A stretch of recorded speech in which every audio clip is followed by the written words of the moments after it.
Para sa akin, kapag sinabi mong Ninja 400, isa yon sa entry-level badass kung gusto mong pasukin ang mundo ng sport bike. Andyan ang mapormang bodywork, headlight na hinulma galing sa Kawasaki H2, parallel twin na masaya gamitin, at syempre, galing sa reliable brand. Pero ngayong 2024, kalimutan nyo na yun kasi face out na eh. Dahil papasok na ang bagong Kawasaki Ninja 500. What is going on mga Kiripais? Jomoto here. Dapat mo bang kunin ang Kawasaki Ninja 500 as your first sport bike sa 2024?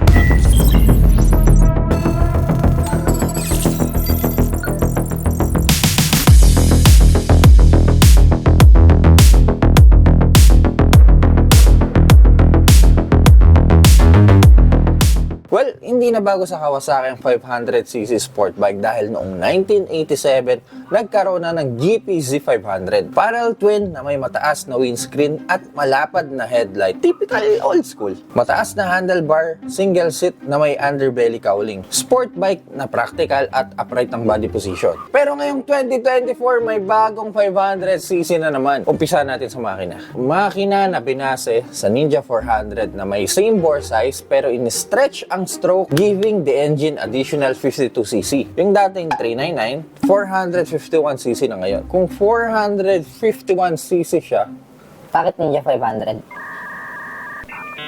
may 44 horsepower na halos parehas sa Ninja 400 pero from 10,000 RPM na peak power, 9,000 RPM na lang siya. Dahil nadagdagan ang displacement, mas lumakas ang torque nito na may 42 Newton meters pero from 8,000 RPM na yung 6,000 RPM yung peak power sa Ninja 500. Ganun pa man, asahan na natin na mas maaga at mas maganda ang mid-range torque dito. Dahil sa redesign engine, ayon sa Kawasaki, makakatulong din daw to para mas maganda ang fuel efficiency ng bike. Ilan ba consumption ng Ninja 400? 27, 29 km per liter. Nirevise na rin ang air intake at redesign crankshaft. Dahil din dito, mas bumigat ang Ninja 500. Galing 168 kg sa Ninja 400, 172 kg na ngayon sa Ninja 500. Kung familiar kayo sa Kawasaki Eliminator, same engine lang din to. Meron din tayong review sa motor na yan, kaya kung gusto nyo mapanood ang full review sa Kawasaki Eliminator, hanapin nyo lang sa channel natin at huwag nyo natin kalimutan pinutin ang like button at mag-subscribe kung mahilig kayo sa mga motor. Syempre, andun pa din yung assist and slipper clutch para maging smooth ang mga gearings natin at malambot ang clutch lever. Pero ang kapansin-pansin dito sa bagong N5, tatawagin ko na lang siyang N5 kasi ang haba ng Ninja 500 yung bagong bodywork. Actually, ganda na nga ng itsura nito. Gusto ko yung huso niya na matangos. At ito naman, ang Ninja 500. Anong pinagkaiba? Halos wala. Pero may difference yung headlight dito sa harap. Kamukha niya yung bagong ZX-6R na pango. Kasi yung una matangos sabay retoke ng ilong. Well, mas pinakirat nila yung mata. Pero mas gusto ko yung luma Windshield, halos ganun din. Wala naman na bago. Sa may signal light, ito gusto ko yung signal light ng mga Ninja series Hindi siya yung nakalawit na signal light, kumbaga kasama sa fairing yung mismong signal light nyo. Sa Ninja 400, yung dating clear na signal light, medyo naging smoke na siya dito sa Ninja 500. Sa gilid, mukhang wala naman masyadong nabago. Well, tinasan nila yung butas ng side fairing. Pero dito sa Ninja 500, yung unahan niya, yung front end niya, tsaka yung gilid, mas naging kamukha niya yung ZX25R para sa akin Sa baba naman, halos ganun din Wala naman na bago. Hindi. Meron siya nito. Okay to. Ano ba to? Winglet ba to? Hindi siya masyadong halata kapag nakagilid yung motor pero once na nasa harapan kayo, makikita nyo may nakalawit siya sa gilid. Galing Sa tail section, binago na rin nila yung tsura. Medyo naging, wala bang ibang view to? Kumbaga yung mala triangle na taillight ng mga Ninja series, kahit yung Z1000 tsaka ZX-10R ganun yung itsura Pero dito, binago na nila. Signal light sa likod, ganun pa din. Ito yung ayoko signal light Ito yung kapag na-under kayo, lalo na pag medyo high speed kayo at malubak, makita nyo, nagpa-fly away yung signal light nyo Mas okay yung bago yung signal light yung medyo sturdy. Ewan ko ba't din nila nilagay dito. Pero anyway, tatanggalin nyo rin naman to. Panigurado yan, majority sa inyo tatanggalin tong fender na to. Kaya okay lang naman siguro. Kung sa Ninja 400, kumukorte yung puwet nyo sa may upuan. Ito medyo may pa-curve siya sa gilid. Parang pa-heart shape nga Parang gano'n, no? Dito sa Ninja 500, medyo edgy na yung gilid niya, eh. Medyo triangular shape na yung gilid na upuan niya. Ganun pa man, seat height is almost the same na may 785mm. Actually, yung ganong klaseng seat height ay hindi naman ganong kababa, hindi rin naman ganong kataas tulad ng mga 6R. Ang 6R kasi at 10R naglalaro sa 830mm.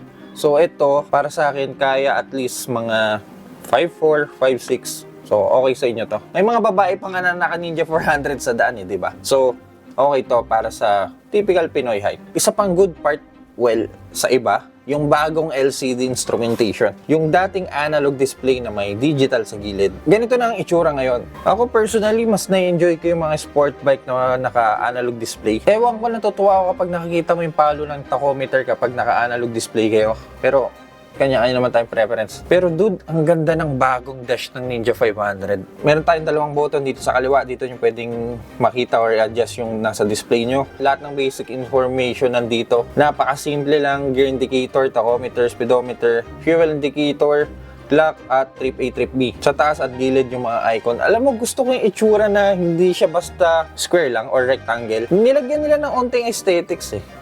Ganda. Habang lahat ng competitor niya ay gumagamit ng upside-down fork, ang Ninja 500 naman na conventional telescopic fork pa din.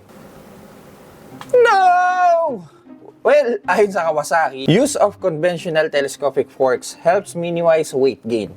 May point, sigurado naman ako na magagaling ang mga engineer ng Kawi, pero come on! Yung dating pedal disc, ginawa na din nilang round disc. Ayon sa Kawasaki, yung semi-floating disc sa harap ay derived from the ZX-14R. Also, single disc lang din to na may ABS, which is okay lang naman din dahil 44 horsepower lang din to at hindi rin ganun kabigat. Rear brake, katulad pa din sa Ninja 400 na naka-Nissin calipers. Meron ding SE o Special Edition ang Ninja 500. Sa SE version, meron kayong 4 na additional goodies. Unang-una, makakuha nyo dito yung kulay na mas maganda yung color scheme. Pangalawa, yung tinatawag na KeyPass. Ano to? Remote activated na yung motor. Hindi na siya disusi. Kilas kumbaga. TFT dash, which is para sa akin is a big win para kumuha kayo ng SE dahil ang gaganda ng TFT ng mga Kawasaki. Malinis tignan, malinaw at cool ang display nyo dito. At yung USB outlet. Parehas na nakalagay sa SE ng Eliminator, pwede na kayong mag-charge lalo na kapag mahaba ang biyahe. Actually yung windscreen niya, parang iba yung tsura. Nung una kong nakita sa X6R, medyo hindi pa nagsisink in sa akin yung itsura niya, yung bago itsura niya. Pero eventually, parang nag-grow na siya sa'yo eh. Tsaka yung windscreen parang bago to, mas mataas to. Side mirror, ganun pa din. Ito yung natitiklop kapag naipit kayo sa traffic eh. Tupin nyo lang to, okay lang din to. Tsaka kapag mag-re-race kayo. Tsaka gusto ko yung itsura ng headers niya eh. Oh. May pakembot sa gilid. At may kasama na kayong sliders. Okay ito ah. Hindi nyo na kailangan bumili ng aftermarket sliders ha. Para siyang ZX25R or ZX4R. Ay, hindi. ZX25R lang. Tsura ng tambucho, ganun pa rin. Anyway, kahit ano naman yung tsura nito, tatanggalin nyo rin naman to. Anong gulong gamit dito? Dunlop. Okay. Teka, ba't dito parang iba yung signal light niya? Ito yung bagong signal light ng Kawasaki. Siguro SE version to? Ewan ko. Magkano ang posibleng maging presyo ng Ninja 500? Kung ang Ninja 400 noon, pumalo sa presyong, magkano ba yun? Mga 340,000. Base sa mga upgrades niya, malaki ang tsansang pumalo to ng more or less 355,000 pesos. Bakit ko nasabi? Kasi yung mga upgrades na nilagay sa kanya ay halos parehas na upgrades na nangyari sa bagong ZX6R. Yung dating 695,000 na ZX6R, ngayon 707,000 na ngayon. So may 12,000 increase dun sa luma sa bago. Halos ganun lang din mangyayari dito. Ulitin ko, opinion ko lang yon. Mas maganda pa rin kung maghintay tayo ng official pricing ng Kawasaki. May nag-chat pa sa akin. Sinto.